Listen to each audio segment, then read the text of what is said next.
ओम नमः सिद्धेभ्य नमो जीर्णाणम। सभी को सादर शुद्धात्म वंदन। आज मार्गशीर्ष कृष्ण सृष्टि का यह शुभ मंगल दिवस है और प्रतिदिन सोनगढ़ से प्रसारित होने वाले शुभ संदेशों में से आज का यह जो शुभ मंगल संदेश हमें प्राप्त हुआ है, यह श्री कार्तिकेय अनुप्रेक्षा जी ग्रंथ के आधार से 13वें नंबर के श्लोक से लिया गया है। यह प्राकृत में निबद्ध बहुत ही सुंदर ग्रंथ है जो कार्तिकेय स्वामी द्वारा लिखा गया एकमात्र अभी तक का उपलब्ध ग्रंथ है जो उनके द्वारा रचित है। इस ग्रंथ में 12 भावनाओं का बहुत ही सुंदर वर्णन करते हुए लोक भावना का बहुत विस्तार से वर्णन इसमें किया गया है। अद्भुत ग्रंथ है यह। तो चलिए हम इसका पाठ करें। इससे पहले यह जान लें कि कल की जो तिथि आने वाली है वो पूज्य गुरुदेव श्री कांजी स्वामी का कल समाधि दिवस है। उस उपलक्ष्य में कल की तिथि है, तो ये जरूर ख्याल रखें कि उस अवसर पर हमें कैसे अपने परिणामों को भी निर्मल रखना है, कि किस तरीके से हमें भी अपना समाधि मरण पूर्वक मरण करना है। तो चलिए पहले हम आज का यह संदेश पढ़ते हैं। इसमें लिखा है कि जो पुरुष केवल लक्ष्मी को प्राप्त करके उसे संचित करता है और पात्रों को दान या भोग में खर्च नहीं करता, वह केवल अपनी आत्मा को धोखा देता है। ऐसे पुरुष का मनुष्यपना निष्फल है। देखिए, इस संदेश में मनुष्य भाव की सार्थकता को बताते हुए कहा है कि जो लक्ष्मी पुण्य से हमें प्राप्त होती है उसका सदुपयोग कैसे करना चाहिए। देखिए, बहुत से लोगों में ये भ्रांति कितनी फैली है कि हम कमाते हैं तो उससे हमें पैसा मिलता है, हमारे कमाने से मिलता है, हम नहीं कमाएंगे तो कैसे हमारा घर चलेगा, कैसे पैसा आएगा। तो ऐसी मिथ्या मान्यताओं को दूर करते हुए आचार्य देव कहते हैं कि भाई हम धन नहीं कमाते, धन यानी लक्ष्मी तो पूर्व के पुण्य के उदय से प्राप्त होती है। रत्नकंठ शावकाचार्य जी में एक लाइन आती है कि जो लक्ष्मी है वो पुण्यशाली जीवों की दासी है। तो जो पुण्यात्मा जीव होते हैं, लक्ष्मी तो उनकी दासी है। जो पुण्य करेगा तो लक्ष्मी तो सहज ही उसके पास चली आएगी, उसके लिए आपको मेहनत करने की ज़रूरत नहीं है। पुण्य फला अरिहंता। तो ऐसे ही अरिहंतों को कैसे उत्कृष्ट पुण्य का फल प्राप्त होता है, वैसे ही पुण्यवानों की लक्ष्मी दासी होती है। लेकिन यहाँ पर यह कहा कि पुण्य के उदय से प्राप्त तो हो गई लक्ष्मी, लेकिन उसका यदि सदुपयोग ना करे और उसको संचित करता रहे कोई जीव, या फिर उसका दुरुपयोग करे, सही जगह पर उसका उपयोग ना करे, जहाँ उपयोग नहीं करना है वहाँ उसका उपयोग करे, तो उसका इस प्रकार का ये जो लक्ष्मी है, धन है, वो कैसा है, निष्फल हो जाएगा, व्यर्थ चला जाएगा। इसलिए उपदेश यह है कि जो पुण्य से प्राप्त लक्ष्मी है उसका सदुपयोग करे, यानी पात्र दानों को दान दे।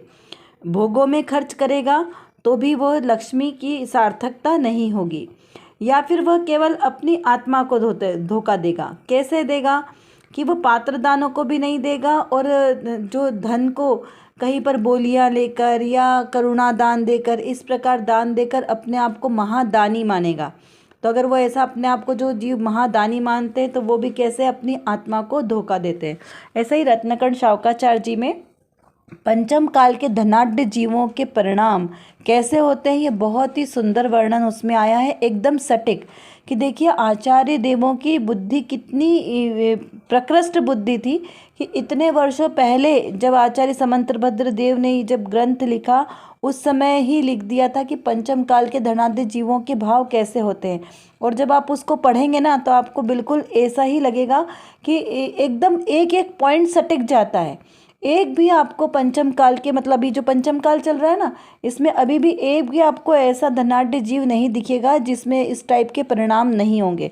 आप अवश्य ग्रंथ से पढ़ना, क्योंकि अभी तो हमारे पास इतना समय नहीं है कि हम उसको डिटेल में लें, लेकिन जब कभी ऐसा अवसर आएगा उस तब हम इसको ज़रूर लेंगे। बहुत सुंदर वर्णन है वहाँ पर। तो वहाँ पर ये लिखा है कि जो जीव ऐसा अपनी मान प्रतिष्ठा के लिए धनादि का दान देता है और अपने आप को बहुत ही धनवान, धनी, दानी मानता है, तो वह अपनी आत्मा को छल रहा है, अपनी आत्मा को धोखा दे रहा है, वो लोगों को धोखा नहीं दे रहा है, भगवान को नहीं धोखा दे रहा है, वो स्वयं अपने आप को धोखा दे रहा है। क्योंकि भगवान तो सर्वज्ञ है, वो तो सब जानते हैं और लोगों को इससे कोई प्रयोजन नहीं है ना। तो वो अब फिर किसके हुआ, उसका दुरुपयोग जो कर रहा है वो अपनी बुद्धि का, वो अपनी आत्मा को छलने के लिए कर रहा है और अपने आप को बहुत बुद्धिशाली मान रहा है।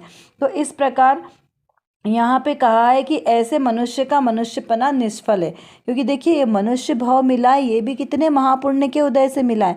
ऐसे ही नहीं हम कोई मनुष्य बन गए कि कोई हमने जाके जैसे बोलते ना अभी कि मनुष्य तो कोई बड़ी बात नहीं है, इतने सारे मनुष्य हैं, कितने सारे 29 अंक प्रमाण मनुष्य हैं, तो उसमें उनकी कोई वैल्यू कहाँ है इतनी। लेकिन भले ही वो जैन हो चाहे अजैन हो, जो मनुष्य जाति में आया है ना, उसने पूर्व में बहुत बहुत महापुण्य किया है, तब जाके उसको मनुष्य गति का बंध हुआ है। गति 4 प्रकार की गतियाँ है ना, नरक गति, देव गति, मनुष्य गति और तिर्यंच गति। तो इसमें जो मनुष्य गति का बंध हुआ है ना, ये भी महापुण्य के उदय से हुआ है। अन्यथा तो तिर्यंच गति और नरक गति तो है ही, जिसमें असंख्याता संख्यात अनंत अनंत जीव हैं।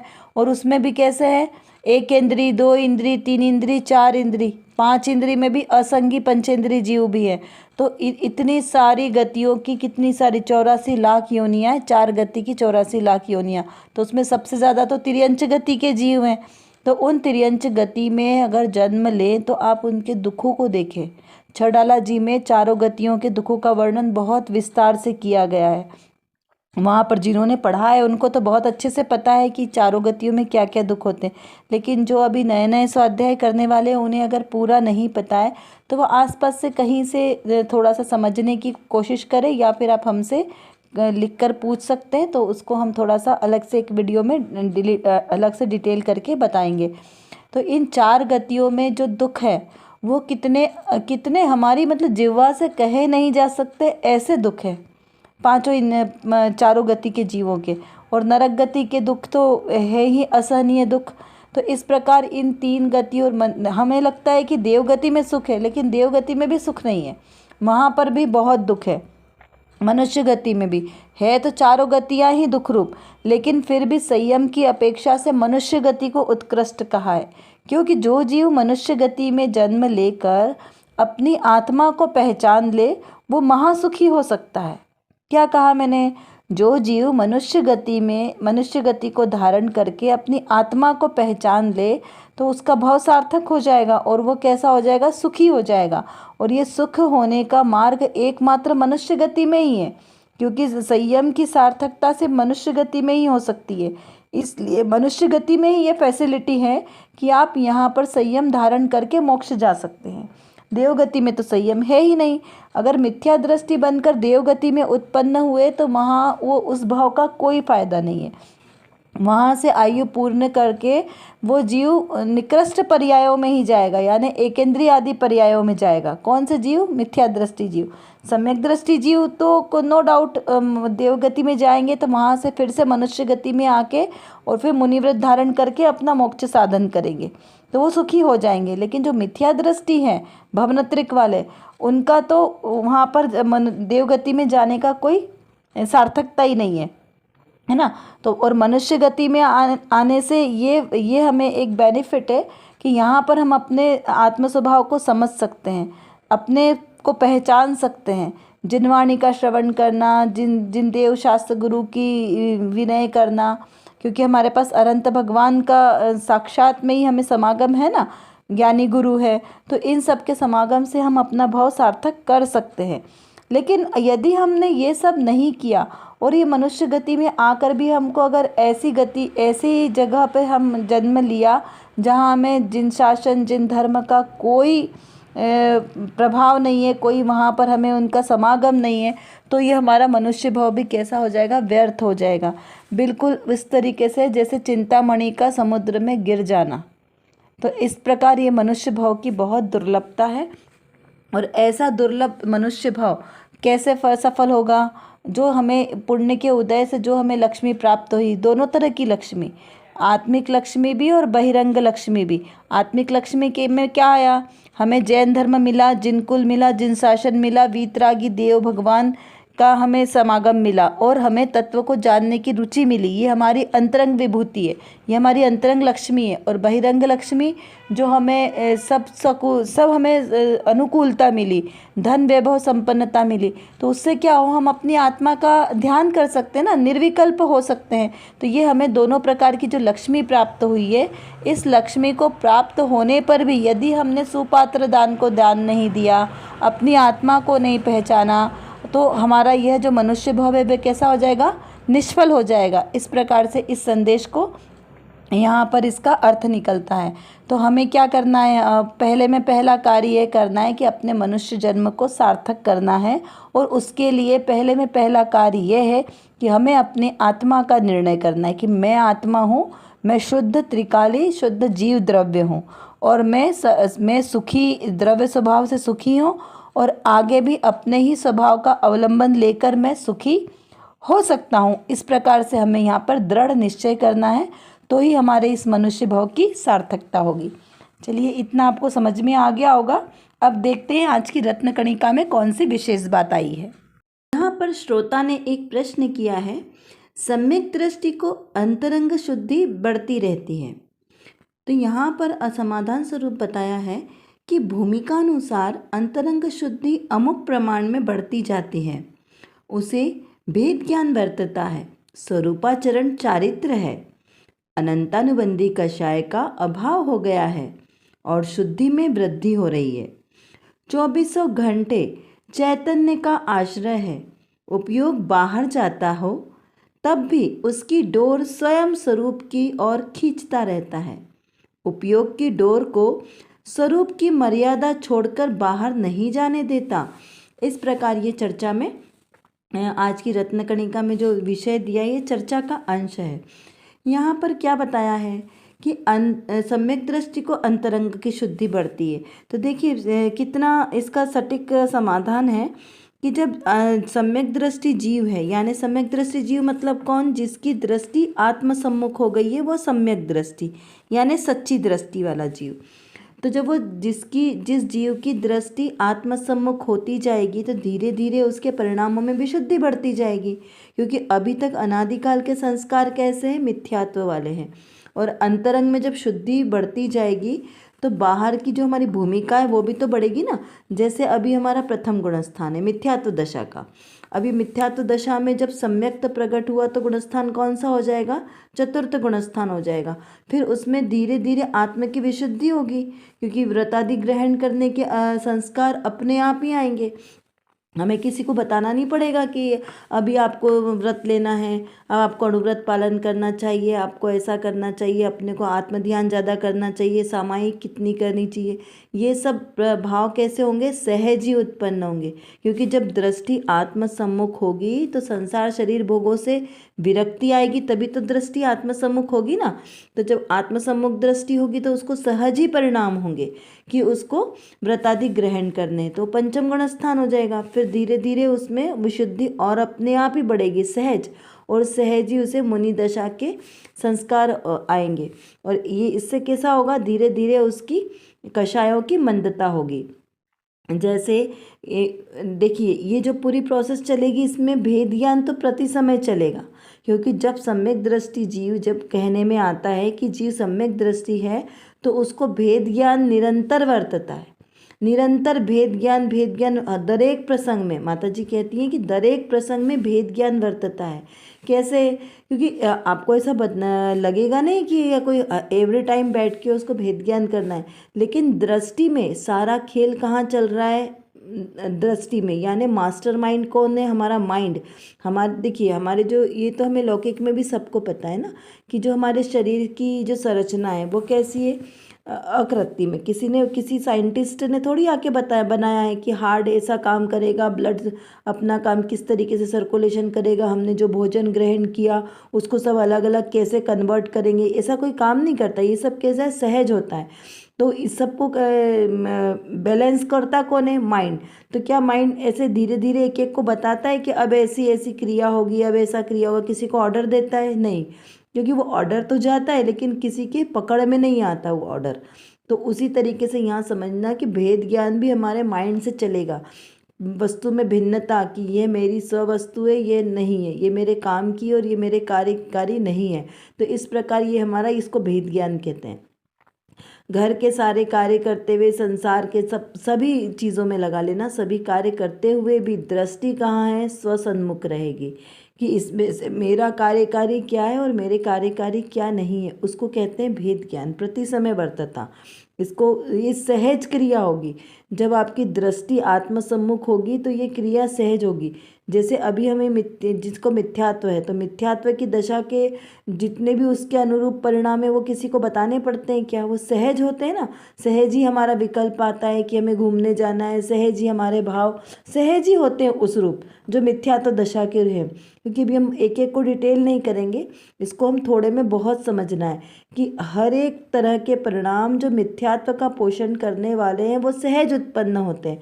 तो जैसे वो परिणाम सहज उत्पन्न होते हैं, तो वैसे ही जब दृष्टि आत्मसम्मुख होगी तो भी वो परिणाम कैसे होंगे, सहज ही उत्पन्न होंगे, किसी को कराने की आवश्यकता नहीं पड़ेगी। तो इस प्रकार यहाँ पर प्रति समय भेद ज्ञान वर्तता है। अब जो मिथ्यात्व दशा में जीव, वो कौन सी कषाय है, अनंतानुबंधी। पूर्व में भी हमने इसका जिक्र किया है कि अनंतानुबंधी सबसे ढीठ प्रकृति की कषाय कही जाती है। तो उसमें अनंतानुबंधी क्रोध, अनंतानुबंधी मान, अनंतानुबंधी माया और अनंतानुबंधी लोभ, ये जो चार कषाय है ना, ये चार कषाय अनंतानुबंधी यानी ढीठ प्रकृति वाली मिथ्यात्व दशा वाली है। और जब ये अनंतानुबंधी का अभाव हो जाएगा तो सम्यक्त प्रकट होगा, इस प्रकार समझना। और इसी को कहते हैं स्वरूपाचरण चारित्र। स्व यानी अपना आत्मा, स्वरूपाचरण यानी अपनी आत्मा की और दृष्टि करके उस रूप लीनता करना, उस रूप आचरण करना, उसको कहते हैं स्वरूपाचरण चारित्र। ये चतुर्थ गुणस्थान से प्रारंभ होकर 13वें 14वें गुणस्थान तक चलता है, क्योंकि धीरे धीरे उसी में शुद्धि में वृद्धि होती जाएगी। इसको कहते हैं शुद्धि में, मतलब आत्मसम्मुख दृष्टि में जितनी कषायों का अभाव होता जाएगा उसको कहेंगे शुद्धि की वृद्धि। क्योंकि शुद्धि क्या कब होगी, जब कषाय का अभाव होगा, उसको हमने शुद्धि कहा। कि कषाय मल है ना, मैल, आत्मा का मैल है, विकारी भाव है। तो जितने जितने ये विकारी भाव, मलिनता दूर होती जाएगी, उतनी आत्मा में शुद्धि की वृद्धि होती जाएगी। तो इस प्रकार शुद्धि की वृद्धि 24 घंटे चैतन्य का आश्रय से प्रकट होती है। कैसे होगी, 24 घंटे यानी प्रति समय लगाना, प्रति समय, प्रतिदिन, प्रति समय अपने आत्मा के आश्रय से ये सहज ही प्रकट होगी। उपयोग बाहर जाएगा ही नहीं, क्योंकि दृष्टि आत्मसम्मुख हो गई ना, तो बाहर की ओर उपयोग जाएगा ही नहीं, इस प्रकार उसको समझना है। और कभी कभी भूमिका अनुसार उपयोग बाहर जाता भी है, तो चैतन्य की डोर वो इतनी मजबूत होती है कि वो उपयोग को बार बार अपने तरफ खींच लेती है। जैसे अभी हम जिस भूमिका में, अभी हम गृहस्थ अवस्था में, अभी हमें जितनी आत्मा की रुचि है, आत्मा को समझने की, स्वाध्याय करने की रुचि है, तो क्या होता है, हम बुद्धिपूर्वक तो स्वाध्याय करते हैं, लेकिन कभी कभी हमें थोड़ा सा चेंज भी लगता है, हमारा दृष्टि बाहर भी चली जाती है, दूसरे काम में, घर गृहस्थी के कार्य में भी चली जाती है। लेकिन वहाँ पर जाते हुए भी अंतर में एक जिज्ञासा क्या रहती है कि नहीं, हमें तो अपना आत्मा का कल्याण करना है, हम उस चीज़ को भूलते नहीं हैं, अपने लक्ष्य को नहीं भूलते हैं। तो इसी प्रकार इसको कहते हैं कि उपयोग बाहर कभी जाता भी है तो वो अपने अंदर आ जाता है। अब यही दशा जब मुनिराजों की होगी तो वहाँ पर और उत्कृष्ट वाली दशा होगी।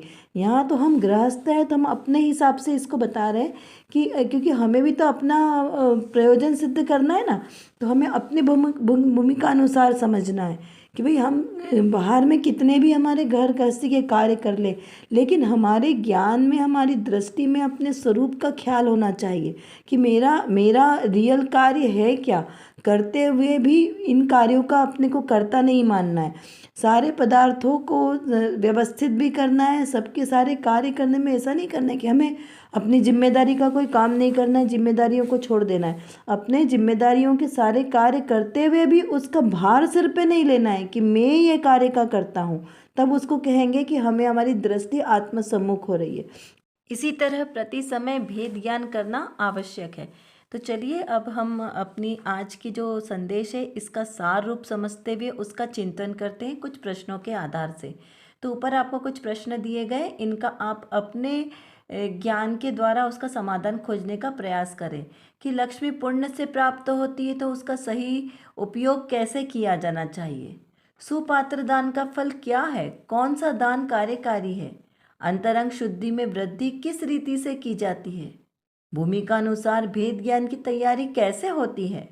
स्वरूपाचरण चारित्र क्या है और कौन से जीव इस चारित्र को धारण करने की पात्रता रखते हैं? किस जीव को इस प्रकार से चारित्र अंगीकार होता है? इस प्रकार हम इसका समाधान खोजें।